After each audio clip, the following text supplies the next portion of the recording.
እንደምን ከረማችሁ እንደምን አላችሁ ወደ ተመልካቾቻችን በዛሬው ዕለት ቃል በገባነው መሰረት የፍጥሞን ታሪክ ይዘን ቀርበናል። ፍጥሞ ማለት ፍጥሞ በመጽሐፍ ቅዱስ የመጨረሻው ክፍል ላይ የተጻፈውን ዮሐንስ ራእይ የተጻፈባት ሀገር ነች ወይም ደሴት ነች። ወደዚህ ደሴት ይጃችሁ ሄዳለሁ። አንዳንዶቻችሁ አይታችኋት ሊሆን ይችላል።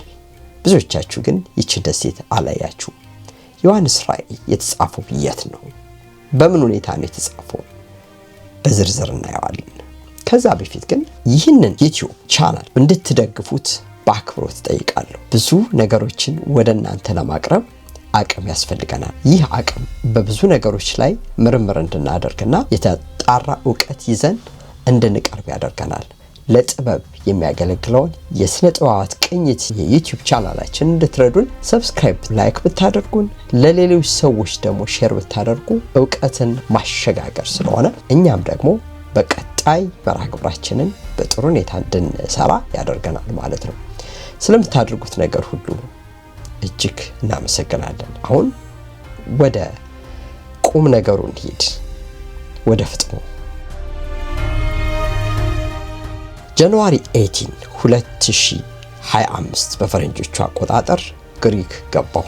ይህች ሀገር እጅግ አስደናቂ የታሪክ የሃይማኖት ድርሰት የተጻፈባት መጽሐፍ መሆኗን ከሄድኩ በኋላ ነው ያየሁት። የግሪክ ሕዝብ ሳቂታና ብዙም የማይከብድ ነው። ባይሆን የሥራ ባህሉ ከሌሎች የአውሮፓ ሀገራት ሲነጻጸር ደካማ ነው እያሉ ያሙታል። ልክ ከጠዋቱ 3 ሰዓት ወደ ስራ ይገባና ለ2 ሰዓታት ሰርቶ ከቀኑ 5 ሰዓት ለመኝታ ወደ ቤቱ ይገባል። ከዛም ከቀኑ 8 ሰዓት ገብቶ ከቀኑ 10 ሰዓት ወደ ቤቱ ይመለሳል።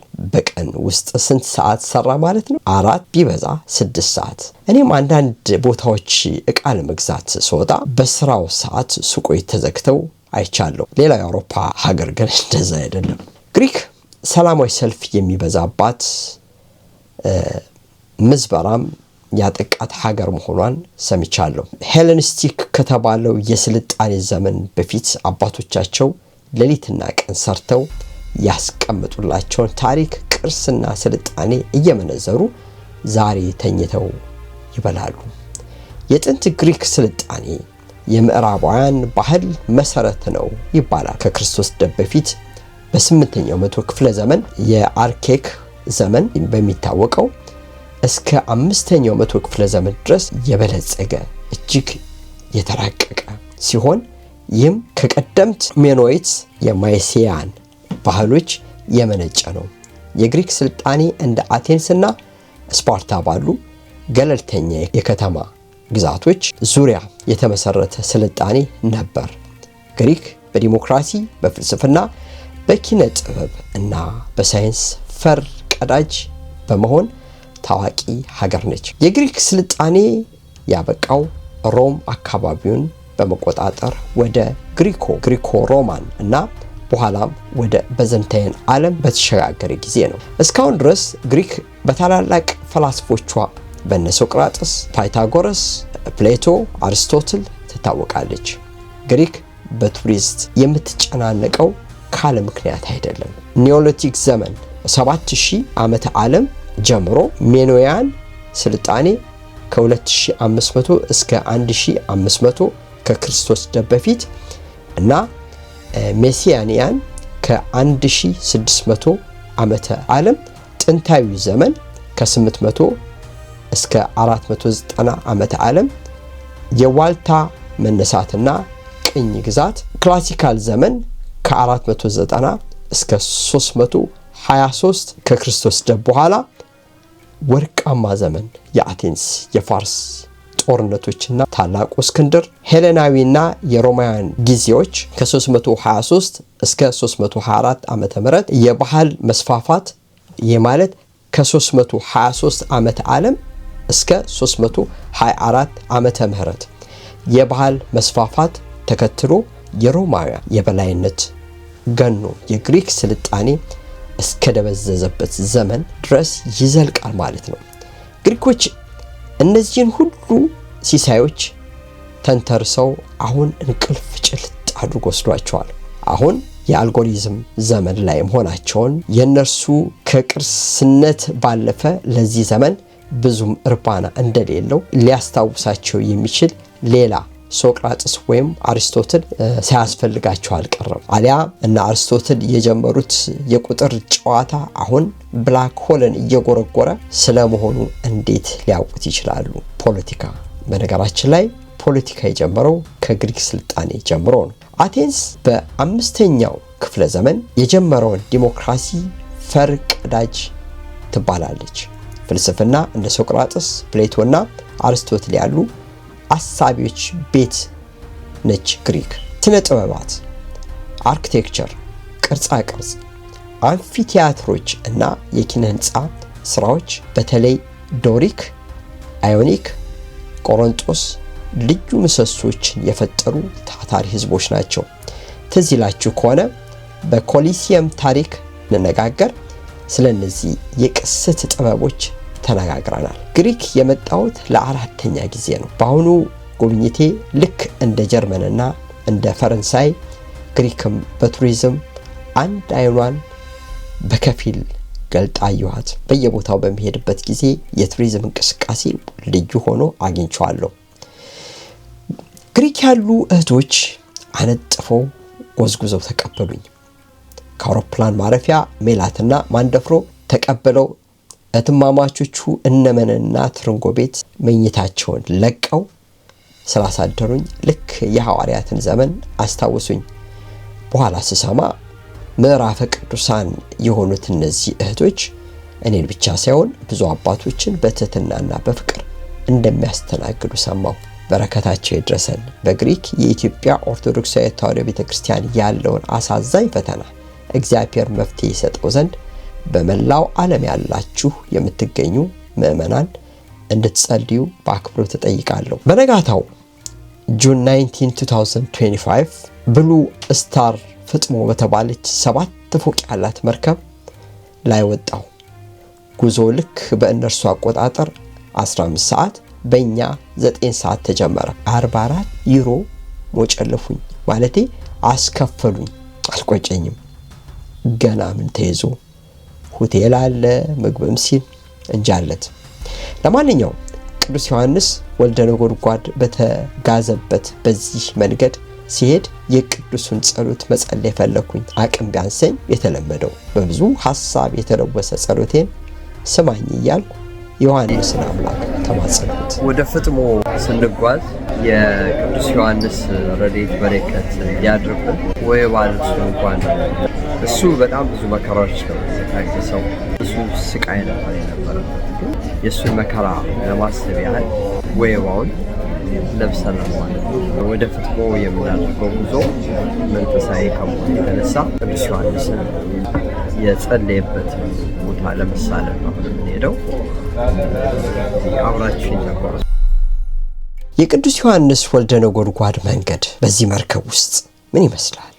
እዚህ መርከብ ውስጥ እንዳሉ ጎብኚዎች እየተነፈላሰሰ አልነበረም። በግሪክ ኩዚ ወይም እንደኛ አባባል የምግብ ባልትና ስራ አንቱ በተባሉ ሙያተኞች የተሰራ ሳላድ፣ የሜዲትራኒያን ሾርባ አፌን እየለመጠጠኝ እየበላሁ እየጠጣሁ እንደምጓዘው ቅዱስ ዮሐንስ አልተጓዘም። እኔ በምናቤ የማየው እንደዚህ ነው። ቅዱስ ዮሐንስ ተጸድቶ በማያውቅ እስረኛ ሲጠፋ የባህሩን አሳ በሚሸከም የሚሸት መርከብ ውስጥ ጥግ ላይ ኩርምት ብሎ ተቀምጦ ይታየኛል። በድካምና እንቅልፍ በማጣት በተለይም በፍል ውሃ የነፈረ አካሉ እየጠዘጠዘው ይታየኛል። ጥልቅ ከሚባለው ሰማያዊ ባህር ጋር የኖሩ ስራ ሲጠፋ አሳ አስጋሪዎች ስራ ሲያገኙ እስረኛ አመላላሽ ልብሳቸው እየወየበ የተቀዳደደ በአሳ የተበላሸ ወለል ላይ ቁጭ ብሎ ይታየኛል።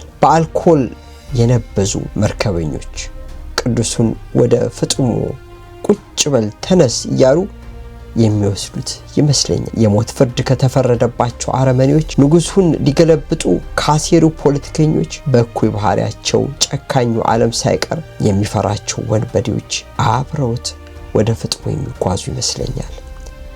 በዚህ ዓለም ፈራጆች ዘንድ የእርሱ ኃጢአት ከሁሉ ይልቅ ነበር። በዘመኑ ግሪክን፣ መካከለኛው ምስራቅ ሮምን፣ ከአፍሪካም የተወሰኑ አገራትን ይመራ የነበረው ንጉስ የንጉስ ልጅ ማለትም የፍላቪያን ስርወ መንግስትን የመሰረተ ገናና አያት ያለው ድምጥያኖስ በእነርሱ አጠራር ዴማቺያን ይህንን ንጉስ ተቃውሞ ወደ እስር ቤት የገባው። በአሁኑ ዘመን እንደሚታዩት አምባገነኖች እነ ድምጥያኖስም መቃወም አሰቃቂ ሞት ያስቀጣ ነበር። የቅዱስ ዮሐንስ ጠብ የዚህን ዓለም ንግስና ፈልጎ አልነበረም።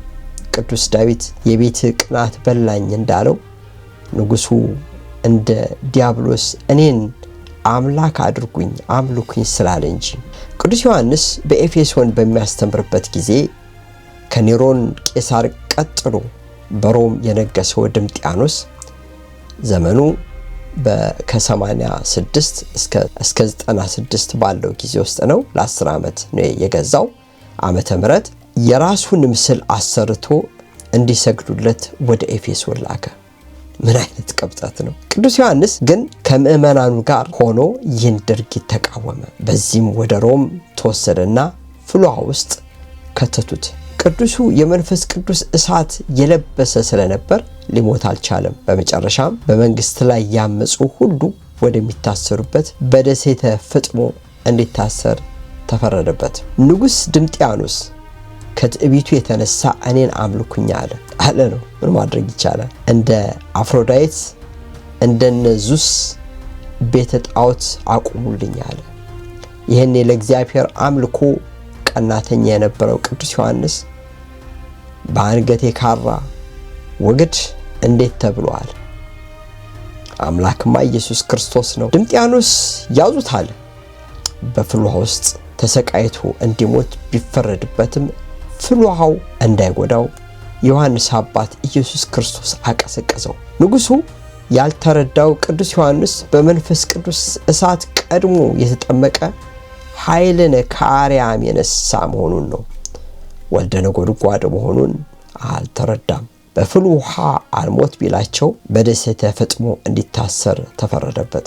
በሌላ መልኩ ሌላም ታሪክ ተመዝግቦ አግኝቻለሁ። ቅዱስ ዮሐንስና አብሮኮሮስ በጣዖት አምልኮ ወደ ሰከረችው ጽህር ሲላኩ፣ በተለይም በኤፌሶን አገልግሎት ሲጀምሩ ቀጥታ ጣዖትን በማውገዝ ስራ ላይ አልተጠመዱም። ዘፍጥረትን በማስተማር የሚያመልኳቸው ሰዎች የዕለተ አርብ ፍጡራን መሆናቸውን፣ የሚያመልኳቸው ዛፎች የዕለተ ማክሰኞ ፍጥረታት መሆናቸውን፣ ወርቅና ብሩ በእግዚአብሔር መፈጠሩን አስተማሩ።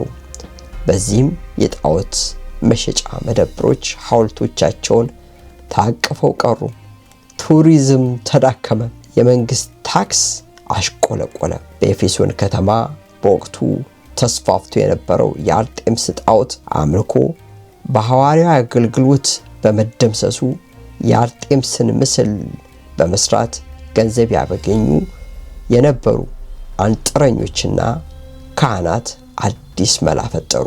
ቀድመው እነ ንግስት አፍሮዳይትስን አምላክ ነሽ ብለው እንዳታለሉ እንዳሰከሩ ሁሉ ድምጥያኖስም አምላክ ነህ አሉት። ምክንያቱም በዘመኑ ነገስታት በሕይወት ያሉ አማልክት ተብለው ይሰየሙ ነበር። ቅዱስ ዮሐንስ ተቆጣ። ስለዚህ በመንግስትና በቅዱስ ዮሐንስ መካከል ጸብ ተነሳ። ንጉሱ በጣዖት ካህናት እኩይ ሐሳብ ስለተስማማ የጣዖት ካህናት እንደፈለጉ ቅዱስ ዮሐንስን ግፍ እንዲፈጽሙ አሳልፎ ሰጣቸው። ካህናት ጣዖታት ድምጥያኖስ ክርስቲያኖች ላይ ያሳየውን ጭካኔ ተጠቅመው የፈላ ውሃ ያለበት በርሜል ውስጥ ገብቶ እንዲሰቃይ አድርገውታል። እንግዲህ ከታች እሳት አለ፣ እዛ በርሜል ውስጥ ነው የሚከቷቸው። ኋላ በግዞት ወደ ፍጥሞ ደሴት እንዲጋዝ ሆኗል የሚል ታሪክ ተመዝግቦ አግኝቻለሁ። አሁን የምንሄድበት ይህ መንገድ በፍልውሃ የነፈረው እስረኛው ቅዱስ ዮሐንስ የተጋዘበት የስቃይን መንገድ ነው። ውድ አድማጮች፣ ይህንን ገድል የተጋደሉ ቅዱሳንን ደፍራችሁ አያማልዱ? ምንድናቸው? እኛም እንደነሱ ነን እንዴት ትላላችሁ ብዬ በትህትና ሁላችሁንም ጠይቃለሁ። ይህንን የምትሉትን ሰዎች ቅዱስ ዮሐንስ ስለ ቅዱሳን ክብር በዚሁ በራእይ መጽሐፍ ምዕራፍ 21 ቁጥር 14 ላይ ለከተማይቱም ቅጥር 12 መሰረቶች ነበሩት፣ በእነርሱም ውስጥ 12ቱ የበጉ ሐዋርያት ስሞች ተጽፈው ነበር ብሎ በጻፈው መሰረት በመንግስተ ሰማይ 12 በሮች ላይ የተጻፈው ለክርስቶስ ሲሉ ደማቸውን ስላፈሰሱ፣ በፍልውሃ ስለነፈሩ፣ ቁልቁል ስለተሰቀሉ፣ ቆዳቸው እንደ ፍየል በቁም ተገፎ ስልቻ ስለተሰራባቸው፣ አንገታቸውን ስለተከለሉ በኢሳይያስ 56 ቁጥር 5 ላይ የቅዱሳን መታሰቢያ በቅጽሩ ላይ ይሆናል ብሎ በጻፈው መሰረት የቅዱሳን ክብር ምን ያህል የከበረ መሆኑን አላዋቂዎች እንደሚያንኳስሱት እንዳልሆነ ለማስረዳት ፈልጋለሁ። ወደዚች ደሴት የመጣው መስከረም ወር 95 ዓመተ ምህረት ነበር በፈረንጆቹ አቆጣጠር። ቅዱስ ዮሐንስ የእግዚአብሔርን መንግስት ሲሰብክ እነ ድምጥያኖስና የጣዖት ምስል ሻጮች ተቆጥተው በዘመኑ ዋጋቢስ ወደ ነበረችው ደሴት አጋዙት። ግሪክ ካሏት ውብና ሰፊ ደሴቶች ይልቅ ይቺ ኮሳሳ ደሴት ለምን ተመረጠች? የደሴቷ ጸጥታ እና መንፈሳዊ ድባብ ይህን ምስጢር ይፈታልናል። ምንም ቅዱስ ዮሐንስ በግዞትም ቢመጣ በነፍሰ ገዳይነት፣ በዘረፋ ወደዚህ ደሴት የተላኩ ወንበዴዎችን ወደ ሕይወት ይመልስ ዘንድ የጸጥታ ጊዜ አግኝቶ ራእይ ለማየት ለምክንያት የመጣ ይመስለኛል። በሐዋርያት ሥራ ምዕራፍ 1 ከቁጥር 8 ላይ ጌታ ሲያርግ ምስክሮቼ ትሆናላችሁ ባላቸው መሰረት እስከ ወህኒ ነፍሳትን ለማጥመድ መስዋዕትነት መክፈሉ የቅዱስ ዮሐንስ ስራ መሆኑ አያጠራጥርም። ጥር 4 በሚነበበው ስንክሳር ቅዱስ ዮሐንስ አንዱ ያስተማረበት በእስያ ሀገር ሲሆን ዋና መንበሩም ኤፌሶን ነበረች። ዮሐንስ ወደዚህ ከተማ የመጣው ከደቀ መዝሙሩ አብሮኮሮስ ጋር ነው። የስብከት ስራቸውን በቀጥታ መጀመር ስላልቻሉም ሮምና የምትባል አንዲት ሞግዚት ቤት ውስጥ ባሮች ሆነው ገቡ። እርሷም ዮሐንስን እንጨት ፈላጭ፣ አብሮኮሮስን ደግሞ ውሃ ቀጅ አደረገቻቸው። አንድ ቀን ከምታሳድጋቸው ልጆች አንዱን ይዛ ወደ ቤተ ጣዖት ስትገባ ዮሐንስና አብሮኮሮስ አብረዋት ገቡ። ያን ጊዜ በቤተ ጣዖቱ ያደረው ሰይጣን እነ ቅዱስ ዮሐንስን ሲያይ የቤቱን ዕቃ እየሰባበረ ተደነባብሮ ተደነጋግሮ ወጣ። አስከትላው የነበረው ልጅም በድንጋጤ ሞተ። ያን ጊዜ የእናንተ መምጣት ነው ለዚህ ሁሉ ያበቃኝ ብላ ደበደበቻቸው። ቅዱስ ዮሐንስም አስነሱልኝ ትያለሽ እንጂ ለምን ትደበድቢናለሽ ብሎ ሲናገር ያሁኑ ይባስ ከመቼ ወዲህ ነው ደግሞ የሞተ ሰው የሚነሳው ብላ የበለጠ ተቆጣች። ያን ጊዜ ቅዱስ ዮሐንስና አብሮኮሮስ ጸሎት አድርገው ልጁን አስነስተውታል። በዚህ ተአምር አምና ተጠመቀች። በቤቷም የምእመናን ጉባኤ ተመሰረተ። እርሷም ለዚያ ህብረት እመምኔት አድርገው ሾሟት። ከዚያም በኤፌሶንና በአካባቢው ወንጌል ለመስበክ ሰፊ በር ተከፈተላቸው። ይህ ማለት ቅዱሳን በእግዚአብሔር ፈቃድ የሚላኩበት ቦታ ባርነቱም ወይም እስርም ቢሆን ሰዎች እስካዳኑ ድረስ በከባድ የጉልበት ሥራ በስቃይ ሁሉ አገልግሎታቸውን ይፈጽሙ ነበር። የቅዱስ ዮሐንስም ወደዚህች ደሴት መጋዝ ይህች ደሴት የክርስቲያን ደሴት ትሆን ዘንድ ታላቅ አስተዋጽኦ አለው። ምክንያቱም ይህ ሊሆን ይችላል ብዬ ሐሳቤን አቀርባለሁ። ቅዱስ ዮሐንስ ወደ ፍጥሞ በመጣበት ጊዜ በኤፌሶን የነበሩ ምእመናን እረኛተው ለክፉ አሰራር ተላልፎ ተሰጥተው ነበር። ቅዱስ ዮሐንስ በታሰረበት ጊዜያት የቅዱስ ዮሐንስ ደቀ መዛሙርት ያላፈሉት ክህደት የለም። በኋላ ዘመን ብዙዎቹን ያሳተው ሉተር ጸጋ ብቻ እንጂ ስራ አያስፈልግም፣ እምነት ብቻ እንጂ ስራ አያስፈልግም የሚለውን ትምህርት ያገኘው በዚህ ዘመን ከተዘራ ክፉ ክህደት ውስጥ ነው። ይኸውም በዮሐንስ መልእክት ትርጓሚ የኤፌሶን መናፍቃን ከፈለፈሉት አዲስ ትምህርት አንዱ ስራ ምግባር አያስፈልግም የሚለው ነው የሚል ምንባብ አግኝቻለሁኝ። ወደ ቁም ነገራችን እንመለስ። ወደ ቀደመ ሐሳባችን እንመለስ። ከመርከቧ እንደወረድን በአቴንስ በስልክ የተያዘልኝ ሆቴል አረፍኩ። ሆቴሎቹ የተገነቡት በገዳሙ ምሳሌ ሲሆን በቅዱሳት ስዕላት ተሽቆጥቁጠዋል።